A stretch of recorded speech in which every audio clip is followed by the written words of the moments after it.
É um dia especial, que é o nosso querido amigo José Sapelletti. Eu não vou nem chamar de doutor, vou chamar de Zé, como a gente faz. Que é a forma mais carinhosa que a gente tem para chamá-lo. E agradecer sempre a disponibilidade dele de nos atender quando a gente precisa. Obrigado, José. Vamos fazer o sorteio, meu? Vamos sim.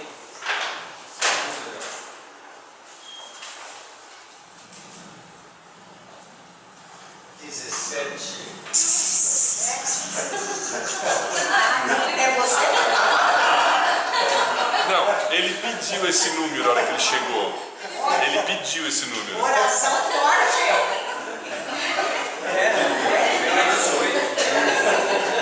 Oração forte. Eu pedi para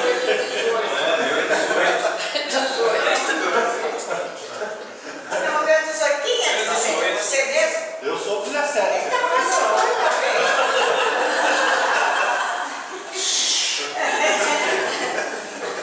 Ei, oração forte, hein, Silvio? Olha, então, não sabemos exatamente se vai ter um destino, Mas não precisa explicar. utilidade. Não precisa explicar ele, não, né? É esse livro. Ele vai. Ele vai na semana que vem. Você está certo, né? Ele está certo. E Glauquinha aqui, pela primeira vez no nosso grupo hoje, nos visitando. Não? Então tá. José, a casa é sua, de fato, de direito. Obrigado. É sempre bom ter essa oportunidade da divulgação da nossa grandiosa doutrina espírita, né? E vamos aos fatos. Vamos falar alguma coisa sobre imortalidade. Aqui, ó. Já pensou em viver eternamente? Para sempre?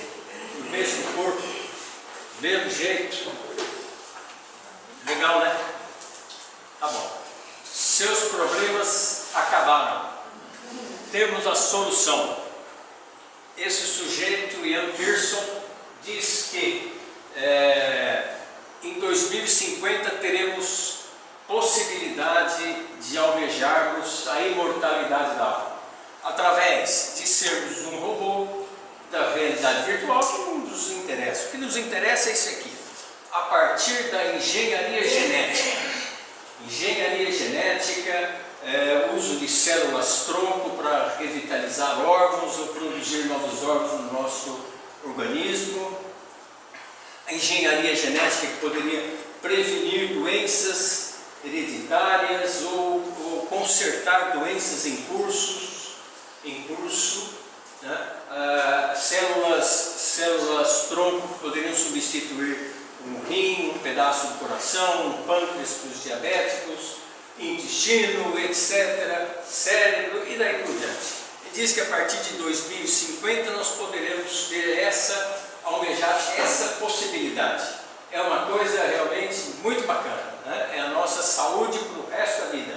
Nunca mais estaremos doentes, nunca mais teremos essa dor e esse sofrimento que nos persegue constantemente. Ora, seus problemas voltaram. Grande problema existe acerca da longevidade, né? Primeiro é a mudança de costumes. À medida que o mundo vai evoluindo, as coisas vão mudando, logicamente, a tecnologia vai aumentando. Hoje nós temos muita dificuldade em lidarmos com esses aparelhos eletrônicos, em geral aparelhos de informática, internet, todas essas coisas, telefonia celular. Cada dia tem uma coisa a mais, né? Cada dia tem um aplicativo a mais que vem no telefone que a gente não sabe para que serve. Então temos muita dificuldade em estar em constante aprendizado, em constante atualização das coisas. Mas não é só nesse setor da tecnologia. Por exemplo, comidas novas que vão aparecendo, as comidas que se usavam há 100 anos atrás são diferentes. Nosso organismo tem não só organicamente se adaptar, mas nós temos que nos adaptar mentalmente com isso. mudar os costumes, mudar os gostos. Né? Outra situação seria da linguagem. Novas línguas constantemente surgem, novas adaptações, novas formas de se comunicar. Então, à medida que vamos envelhecendo, nós vamos tendo essa dificuldade. E também, nós sabemos que a partir de uma certa idade, o tempo passa mais rápido. Não dá a sensação que o tempo passa mais rápido? Porque é pela repetição das coisas. Imagina a pessoa já com 500 anos, quantas repetições das mesmas coisas aconteceram. Porque talvez muito difícil ter coisas novas depois de 200, 300, 500 anos de vida. E os matemáticos dizem categoricamente que realmente o tempo passa mais rápido à medida que envelhecemos. Não é só a sensação, o tempo realmente passa mais rápido. Não de forma significativa, mas passa mais rápido. É uma coisa, o tempo aqui na Terra, no chão, é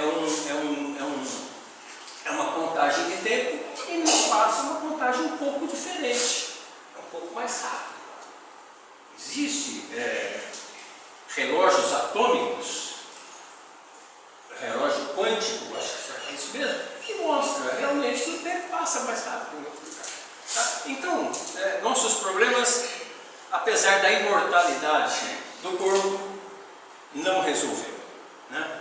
Mas seus problemas agora estão resolvidos. Porque, vou dizer uma novidade, você é imortal. Você é imortal, você é um espírito. Você já é imortal, não precisa da imortalidade do corpo. Nada melhor do que de tempos em tempos voltar com uma roupa nova, uma roupagem nova, um corpinho novo, novinho em folha. Deixar aquele corpo velho, enrugado, sapecado, para que voltarmos num novo corpo através da reencarnação. E conhecer esse processo reencarnatório afeta de alguma forma a nossa vida hoje? O que vocês acham? Afeta alguma coisa? Com certeza. Afeta muito. Porque, primeiro, nós não precisamos se preocupar com a imortalidade do corpo, já que nós já somos imortais e podemos realmente voltar para uma situação melhor, novinho em folha, com outras missões, outras necessidades, outros anseios, almejando outras coisas.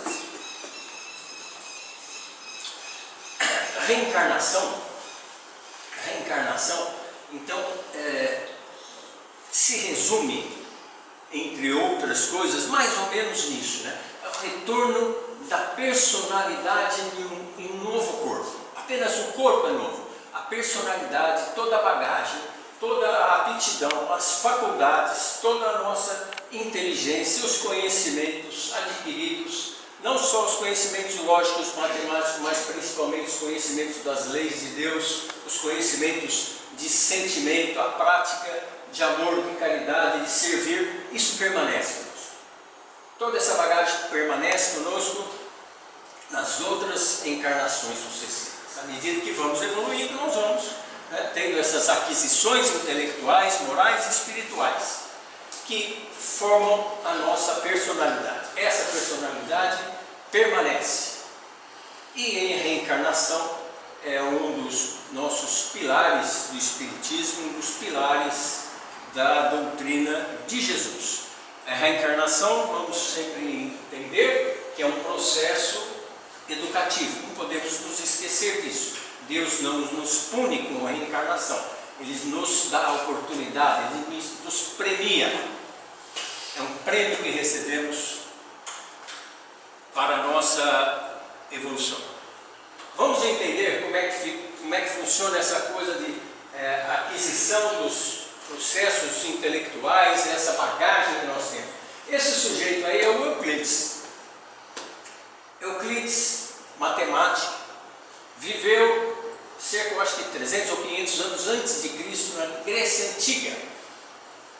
Ele desenvolveu aquilo que nós estávamos na escola, nos bancos de escola, chamado progressão geométrica. Ele desenvolveu, descobriu e interpretou a infinitude dos números primos. Interessante, né? Aquele negócio, máximo divisor comum. Ele que inventou esse negócio aí, que a gente sentava na carteira de sorte, é difícil de entender. Ele inventou esse negócio aí, muito antes de Cristo. Será que ele teve reencarnações? Será que ele teve um aprendizado de matemática anterior a isso? Ou ele catou isso do ar?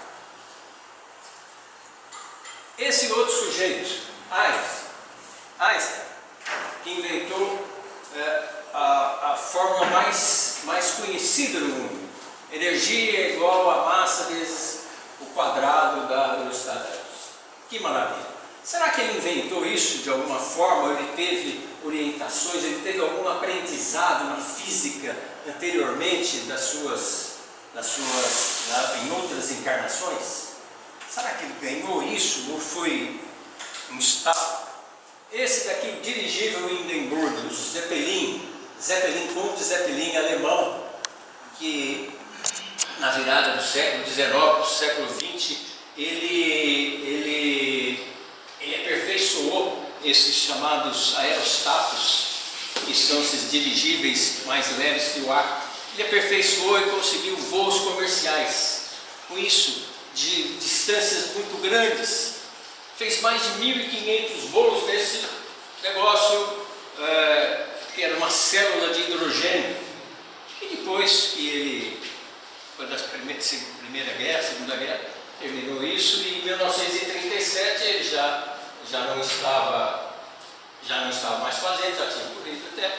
Em 1937 isso teve um acidente nos Estados Unidos com um dirigível desse, um dirigível Hindenburg, e ele pegou fogo e morreram, acho que 36 pessoas no meio disso, aí terminou pelo perigo que tinha. Mas ele inventou isso, ele gastou a fortuna dele inteira, ele era milionário, ele gastou a fortuna dele inteira aperfeiçoando um negócio desse. E chegou à miséria, mas ele investiu tudo para conseguir fazer esse negócio funcionar direito. Que maravilha, um gênio também. E esse outro aqui, Isaac Newton. Isaac Newton, que nos premiou descobrindo a lei da gravidade. A lei da gravidade, a lei da massa dos corpos, né? Muito interessante. E tem a lei, terceira lei de Newton, que nós achamos que é uma lei espírita. Não é. Newton que inventou a lei de ação e reação. Para toda ação corresponde uma reação igual e contrária. Nós achamos que ação e reação é uma lei que André Luiz inventou, não foi esse cara. Isaac Newton inventou isso. A toda ação tem uma reação igual e contrária. A terceira lei de Newton não é uma lei espírita. E esse rapaz, essa criança, o fangado do Bozo, 3 anos de idade, sabia tocar piano, aos 5 mais ou menos já tinha feito, já tinha escrito um concerto, e aos 11 fazia isso costumeiramente como uma criança que brinca de bola, que brinca de boneco. Será que o que será que aconteceu com ele? O ponto que nós queremos chegar é de que a bagagem que nós temos, esse aprendizado que nós temos, não é necessariamente naquela especialidade. Esses gênios, eles não tiveram, como por exemplo Euclides, primeiro, 300 anos antes de Cristo, provavelmente ele não teve uma formação matemática anterior a isso, porque a escrita, por exemplo, é de 5.000 anos antes de Cristo, 10.000 anos antes de Cristo era a era dos metais, era do ferro, do cobre, do bronze. A agricultura estava se desenvolvendo ainda. Ele não tinha tido contato com números anteriormente, porque, mas ele tinha esse germe do interesse, do aprendizado, da busca, que estava guardado dentro dele. E bastou realmente isso florescer, que esses gênios mostraram quanto que eles são, quanto que eles quanto que eles tinham realmente de potencial. Fala, nossa, mas a gente hoje tem uma faculdade, tem uma habilidade em fazer certas coisas que parece que é uma coisa que eu já fiz há muito tempo atrás, já fiz em outras encarnações. Não necessariamente, mas tudo que é do nosso aprendizado, que nós fazemos por vontade, por gosto, isso é guardado na nossa memória espiritual. Isso é um aprendizado automático, que nós vamos manifestar automaticamente para sempre. Tudo que é feito com aquela vontade realmente de aprender, de fazer, de servir. Assim como nós aprendemos a fazer o amor através de servir, aprendemos o amor através de servir ao amor.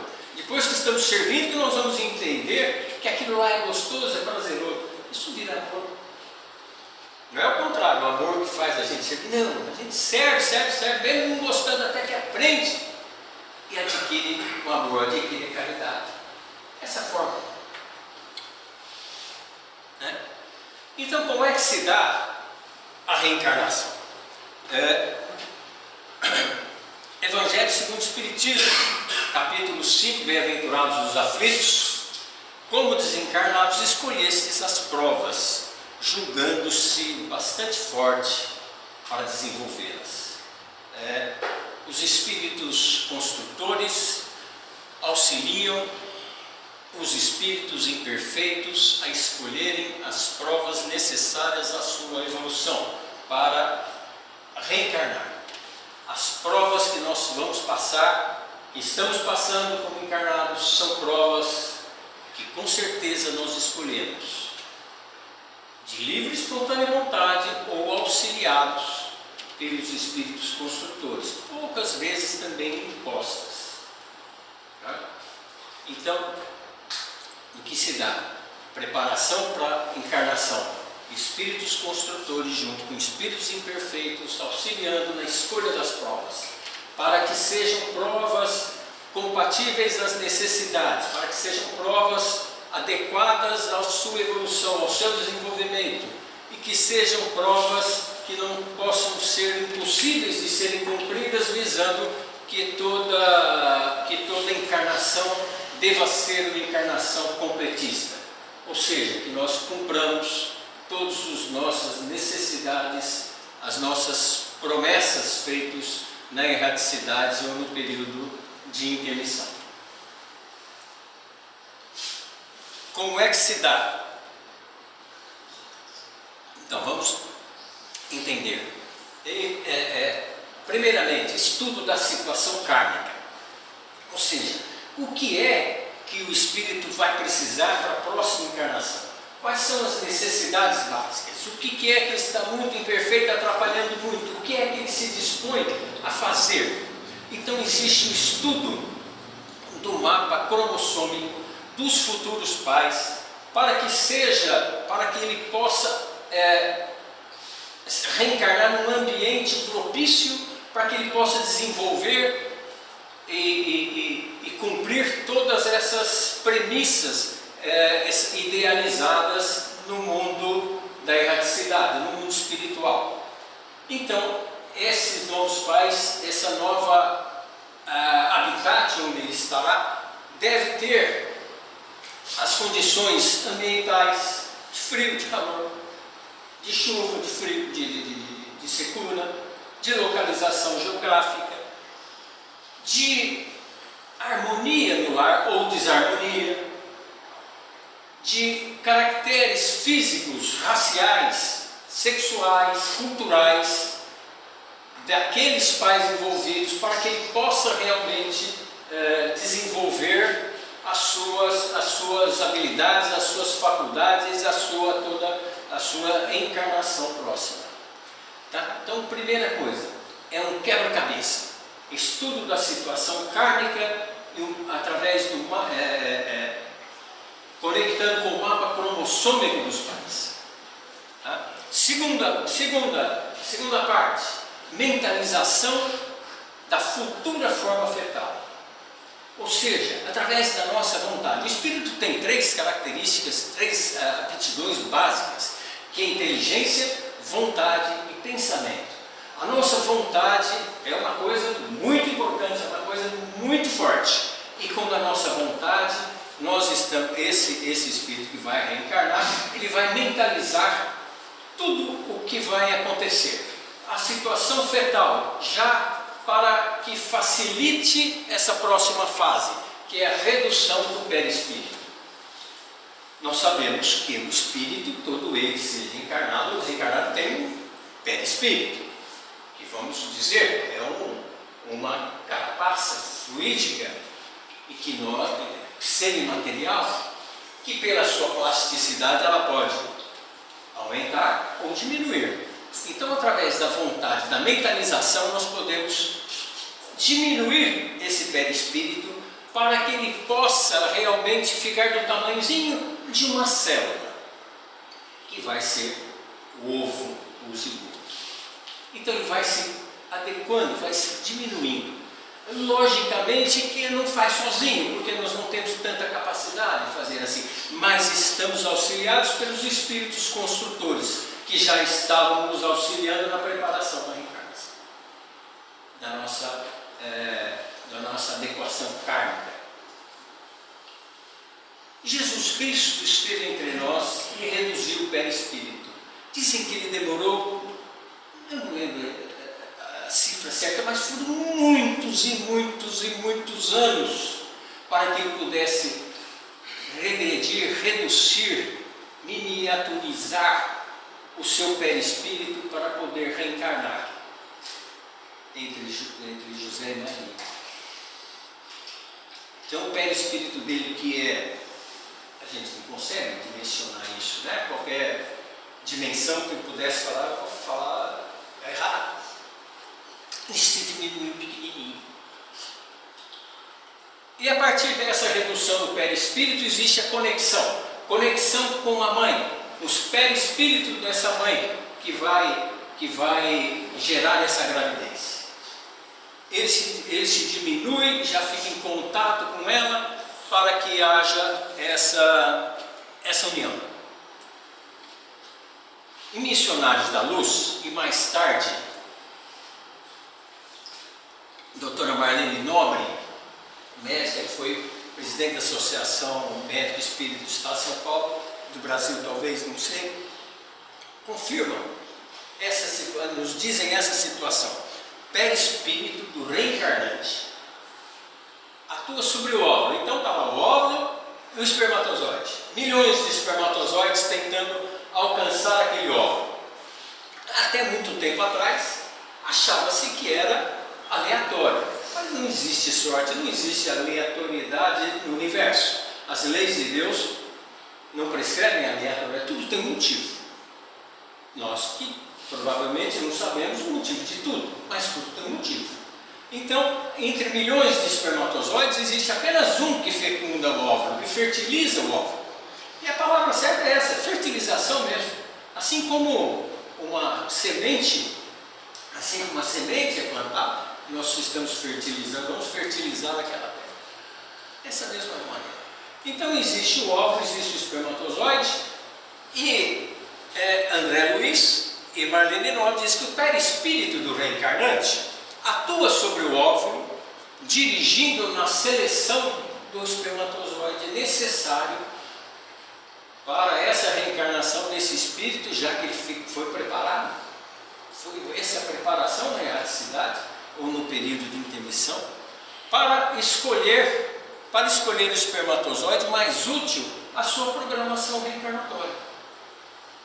Então, foi confirmado depois em 1991, que existe uma substância que os cientistas não sabem dizer direito de onde provém, se provém do óvulo, se provém da celularidade em volta dele, para que haja essa seleção desse espermatozoide. Mas já se sabe que não é aleatório. Não é aleatório, não é por sorte. Sorte não existe. Tudo que existe tem um motivo, mas nem sempre sabemos o motivo. Certo? Vamos no livro dos Espíritos, diz em que momento a alma se une ao corpo? Começa na concepção. Concepção que é a união do espermatozoide com o óvulo da mulher.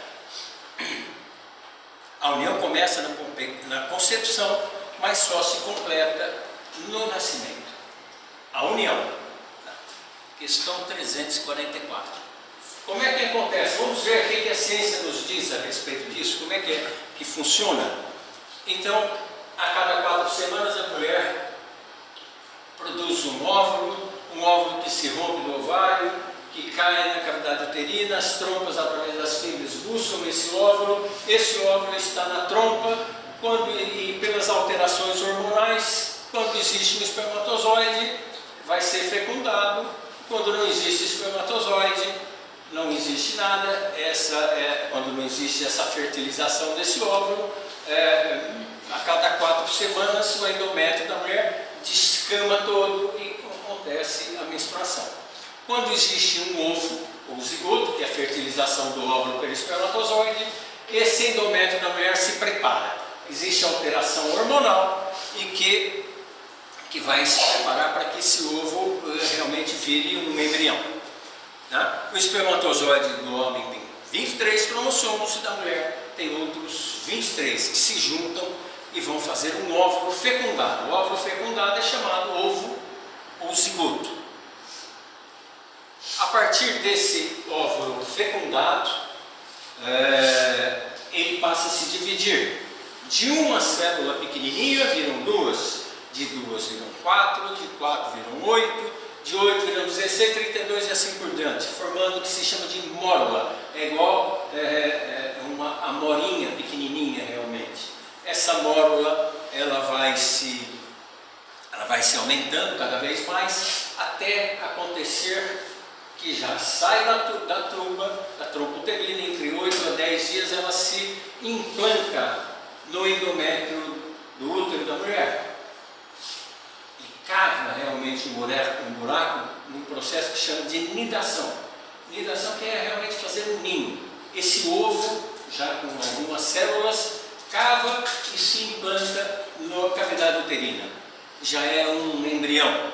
E a partir disso, essas diversas etapas, etapa de clivagem cada vez maior e já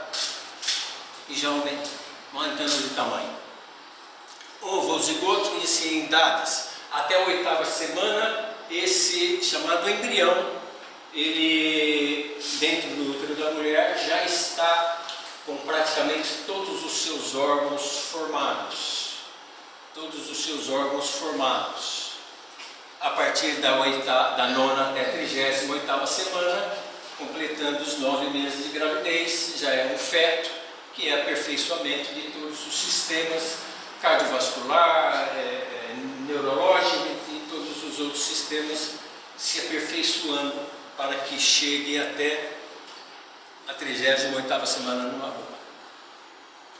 Aí, olha que beleza, né?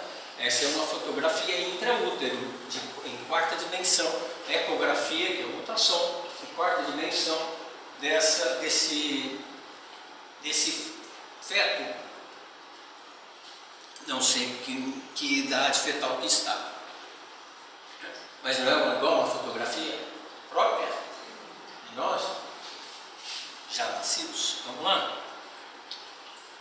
Bom, e se a encarnação se completa, é um conceito espírita, a encarnação se completa completamente na vida aos 7 anos de idade. A encarnação se completa no plano físico, exato. No plano físico, aos 7 anos de idade, o espírito está ligado ao corpo, molécula a molécula, e a cada 7 anos trocamos isso. Mas a encarnação acontece na fecundação? Não, a fecundação é a união do óvulo com o espermatozoide. Aí que existe a união, aliás, a união do espírito com a matéria, com o embrião, com o ovo, com o zigoto. Mas aí vem outra pergunta. Se a encarnação começa na concepção e se inicia na fecundação, o espírito está ligado ao corpo por uma célula apenas. Quando foi na fertilização lá atrás que mostrei, o óvulo e o espermatozoide formaram uma célula e já tem um espírito ali. Um espírito com seu perispírito que reduziu ao mínimo possível para formar uma célula, o tamanho de uma célula é uma coisa microscópica. É 1 milímetro dividido por 1000. Ou por 100, 10 micras, mas que seja isso. É muito pequenininho. E o Espírito já está ali. Aí quando multiplica por 2 células, para 4 células, para 8 células, o Espírito está cada vez mais ali também. Até que a união total termina aos 9 meses, que a criança vai ter lá seus 3 quilos, mais ou menos. Trilhões de células. Nós temos trilhões de células no nosso corpo. Onde está o Espírito no nosso corpo? Se lá no ovo ou zigoto conseguirmos dizer que o Espírito está na célula, porque só tem um, onde que está? Qual é a sede do Espírito no nosso corpo adulto? Já formado. Onde?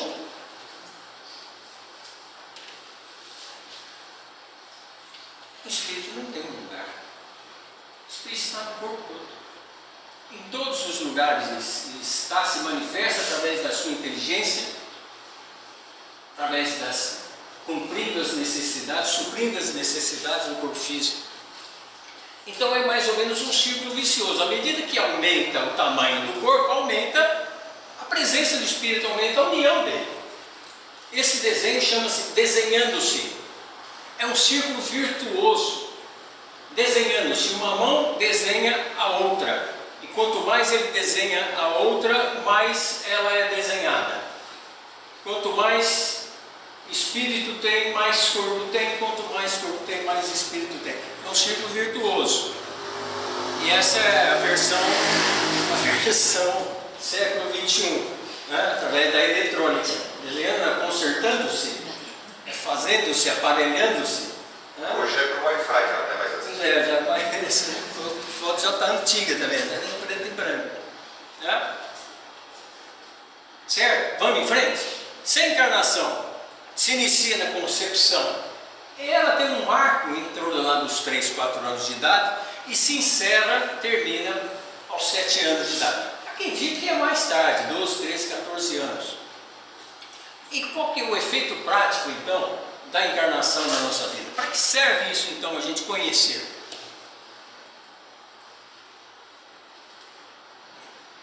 Bom, então tá lá. Vamos ver. Primeira fase da criança, até os 6 meses de idade. Aspectos psicológicos, a fundamentação do eu, é a base da personalidade. Onde existe isso aqui, a formação da citoarquitetura cerebral, onde os neurônios estão realmente se formando, onde estão estabelecendo as sinapses, as conexões no nosso cérebro, que pesa lá em torno de 1,5 kg. Uma pessoa de 80 quilos, isso significa o quê? 3%, 2%. O cérebro com esse tamanho, com essa porcentagem do peso corporal, ele consome 20% da energia da glicose da água que nós precisamos. Então veja o tamanho da atividade cerebral que temos. Ficou meio com sono, meio zonzo, toma água. Come alguma coisa. O cérebro está precisando. Meio zonzo, meio dor de cabeça, tome água. Toma água. A gente pensar. O cérebro precisa de água. O combustível não é outra coisa. É água só, né? Então, até os 6 meses é onde está formando o cérebro. E a criança realmente tem uma atividade, uma atividade material, atividade física muito grande. Ela começa a se descobrir, mas ela não tem exigências cerebrais, ela está formando essas sinapses, essas conexões. Nós temos mais de 100 milhões de conexões dentro do cérebro, de um neurônio com o outro. Por isso, através de um estímulo visual que nós temos, isso imediatamente, na velocidade muito grande, isso vai de um centro óptico lá atrás para outro lugar, para o cérebro até se tornar cortical. Uma coisa muito rápida. Tá? Então, esse é o desenvolvimento da personalidade. Fundamentação da base da personalidade. É extremamente importante o acolhimento da criança, principalmente até 6 meses de idade, onde realmente a criança não está ouvindo, não está entendendo, mas não se esqueça, tem um espírito lá dentro. tem um espírito que está entendendo perfeitamente o que está acontecendo. Ele está ativo, ele está acordando, ele está sentindo, ele sente, não através de ouvidos, nem através de visão, mas ele sente tudo isso. E a criança nessa idade que está sendo amamentada, ela não tem uma visão muito ruim. O foco que ela consegue ver é coisa de, no máximo, 30 centímetros. O suficiente, veja como a natureza é sábia, o suficiente para que a mãe, com o neném no colo, mamando, ela tenha esse olhar, ela veja a mãe. É o suficiente para ela ver a mãe, que é a sua primeira pessoa que ela recebe, que é a mais importante na vida dela. É, logicamente, a mãe é a mais importante de todos nós. E sem a mãe não estaríamos aqui. Pronto. Básico. Né? Então é só com o pai. Não, tem que ter a mãe. Não precisa ter pai, hoje pode fazer inseminação. Precisa.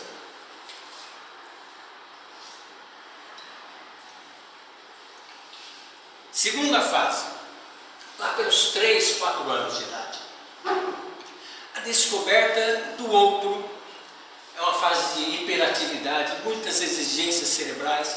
A criança já começa a fazer julgamento de alguma coisa, né? Já tem essa hiperatividade, já existe um vocabulário próprio que está desenvolvendo, já existe um conhecimento, já existe uma descoberta de tudo que está acontecendo, já sabe que ela é já sabe que outros são outros, tem preferência desse ou daquele outro, começa a fazer esse julgamento de valor.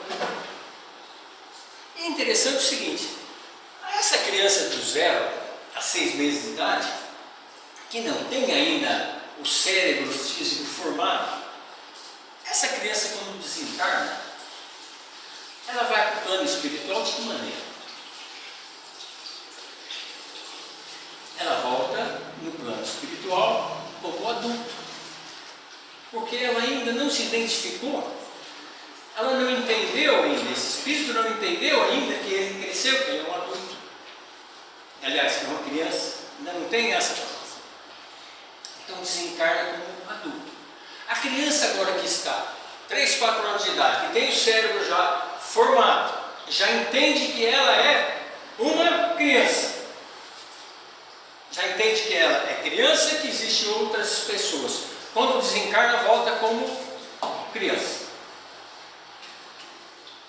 André Luiz retrata, surpreso, no nosso lar, que ele vê lá na colônia crianças indo na escola e fala, mas criança, mundo espiritual? Espiritual, espírito não é? Mas são espíritos que ainda entendem-se como crianças, que não tiveram ainda a oportunidade do crescimento maior, da formação completa, para se entender como adultos. Então a criança, em volta dos 3, 4 anos, quando desencarna, volta no mundo espiritual como criança. Outra fase, de 3, 4 até os 7 anos, vai ter cada vez mais relação com os outros, relações afetivas, vê aquelas pessoas que vêm todo dia, aquelas pessoas que vêm de vez em quando, vai tendo cada vez maior preferência para esses ou para aqueles. Hierarquia, começa a entender hierarquia, que é o pai, que é a mãe, que é o professor, etc. E em torno dos 7 anos a personalidade está formada, que é quando finaliza a encarnação. A encarnação finaliza aos 7 anos. Por quê? Mais ou menos nessa idade é que o espírito adquire totalmente a sua independência. A independência de uma criança de 7 anos de idade sair para o mundo, não é isso não. Ali, independência do espírito com o corpo. Eles já não têm mais os vínculos com a erraticidade. É quando a criança realmente, quando tinha, até então que tinha memórias do mundo espiritual, que relatava fatos que os pais estavam todos assustados, né? A partir dos 7 anos não para com isso, porque ele está aqui, ó. Ele está no mundo, ele fala, você está aqui, vai ter que cumprir todas as dores, os sofrimentos que tem. Nada ele fica pensando lá atrás. É nessa que o espírito começa a adquirir as noções de responsabilidade, de entender que precisa dormir, né? Que entender que não pode fazer xixi em qualquer lugar, que entende que tem que ir na escola, que entende que se enfiar o dedo no tomar choque, que entende se puxar o rabo do gato. Ele não gosta. Noções de responsabilidade, não só externa, mas consigo mesmo, principalmente consigo mesmo. E que há realmente o que acontece é o distanciamento das memórias do mundo vinculado ao passado, vinculado às outras encarnações, vinculado à erraticidade.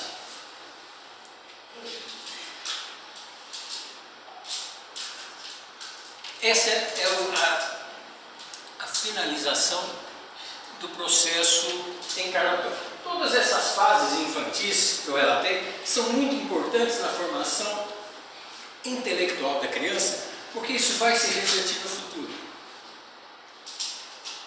Os traumas, as doenças psiquiátricas que temos hoje, em sua grande maioria, são realmente dados a essas fases, problemas relativos a essas fases.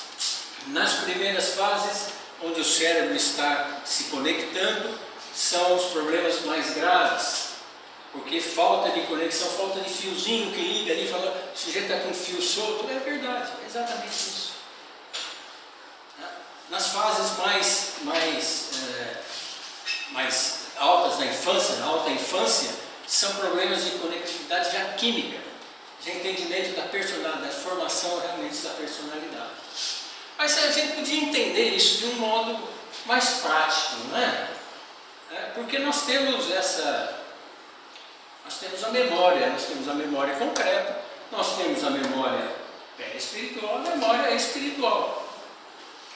Eu gostaria de uma ajuda de uma mulher que já teve filhos, que pudesse vir aqui comigo para a gente conversar um pouco. Quem se habilita? Eu me habilito. Vem, por favor. Eu tinha certeza. Não sei o que ele vai fazer comigo, mas é Vamos lá, Tiago. Tiago. Com você. Você tem o Tiago e tem o outro filho. Marcelo. Tá? Eu tenho 2 gravidezes. Teve problema na gravidez? Tem. Foi bom, não vomitou, não ficou doente, Nada. não teve infecção. Trabalhei até o último momento. Trabalhou até o último momento. Não teve problema nenhum. Foi tudo muito, muito gostoso. Eu só levei um tombo saindo da repartição, que eu achei que eu tivesse matado o neném, porque eu chorava tanto que eu bati a barriga. Tá vendo? Saindo da repartição, eu escorreguei, voltei para atender o telefone, escorreguei e caí. E eu achei que ele não tivesse mais mexendo. Fui para o hospital, meu ginecologista, doutor Gilberto, falou, calma, não precisa chorar. E não existia nem ultrassom nasal, eu ouvia-se. Pois é, exatamente. Era o... 45 anos atrás. E ele me examinando, comigo eu quebrei o pé. Eu não tinha nem percebido, porque a minha preocupação era o neném. Ele falou que o neném tá bom. O João olhando, desmaiou. Não deu conta. Aí o médico parou de me atender quando ele deu o João, que estava desmaiado, porque ele assustou. Mas tudo normal, não aconteceu nada, nasceu perfeito, graças a Deus. Teve medo. Muito. De perder. De perder. O que mais? Tive muito medo. E a partir do momento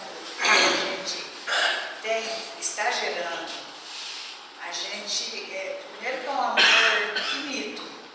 E medo. Eu sentia muito medo que eu não conseguisse. Que aí ia acontecer alguma coisa, que eu ia perder, não ia ter o neném. Tá. Então aí, está bem documentado. Não precisa mais que isso. A memória, nós temos a memória concreta. A memória concreta é cerebral, é executiva. A memória concreta da gravidez foi que os principais pontos da gravidez, disse que é uma gravidez muito boa, mas um dia caiu, machucou. Isso é um fato que foi marcante. dos 9 meses da gravidez, um fato relevante foi esse, foi o tombo. Isso está marcado na gente. Isso fica marcado. Nós, quando estávamos na idade lá dos 5, 6, 7, 8, 10 anos de idade, hoje nós vamos lembrar de fatos que realmente que foram importantes, positivamente ou negativamente, mas que nos marcaram. Ninguém lembra de coisas supérfluas, de coisas que passaram, que não tiveram importância positiva ou negativa. Nós queremos lembrar ou queremos esquecer alguma coisa que seja relevante. Bom, essa é a memória concreta. Agora existe a memória perispiritual. O que a Herta acabou de dizer da memória perispiritual, que são as experiências, que são as nossas emoções, os sentimentos gerados nisso tudo, teve medo. Teve medo de perder. Isso ela lembrou. Está guardado. Se não tiver, se por acaso, a outra encarnação tiver algum probleminha, ela vai sentir medo, porque realmente isso ficou guardado. Isso vai para frente, isso vai conosco constantemente. Que são as experiências, que são as nossas emoções, os sentimentos relacionados às coisas. Isso é memória espiritual. E tem memória espiritual. A memória espiritual onde estão gravadas as leis de Deus. Quais são as leis de Deus? Morais? Foi o que ela falou. O que é que você teve de valor? O que é que te trouxe de valor a gravidez? O amor, a valorização da vida, que teve medo, que tomou o tom, teve medo com a gravidez, valorização da vida, a possibilidade de servir outro espírito, a possibilidade de amamentar, cuidar, essa possibilidade de estar interagindo com o feto dentro de si. Isso é memória espiritual. Isso é a aquisição que teve do espírito, que até então pode ter tido de outra maneira, mas como gravidez não. Essa é outro aspecto que veio aumentar na sua bagagem espiritual, para que vá para uma outra encarnação. Isso é automático. Isso é automático. Isso a gente não lembra mais. Tudo que a gente faz de bom gosto e não lembra por que está fazendo, é automático. Né? E se for do bem, for uma coisa boa, é realmente espiritual, é evolutivo. Tem um filme que passa constantemente. Posso ser? Pode. Ah, fica aqui, que já estamos terminando.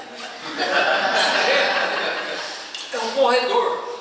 Todo mundo já viu isso aí, já é antigo. Um corredor. Então, o cara está correndo em segundo lugar, tem lá um primeiro lugar, correndo também. Né? E, porque cargas d'água, o que estava em primeiro lugar, achou que tinha terminado a corrida, ficou todo. Né? E o que estava em segundo lugar podia ter ultrapassado.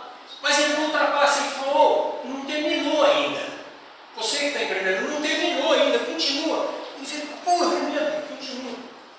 Aí foram entrevistar esse cara que estava em segundo lugar, falando: o que você fez? Por que você fez isso? Ele falou: mas fiz o quê? O que eu fiz?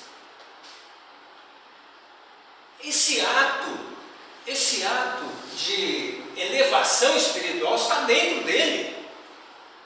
Estava dentro dele, já é um espírito que tinha incorporado o servir, tinha incorporado já o amor, tinha incorporado a ética, a moral.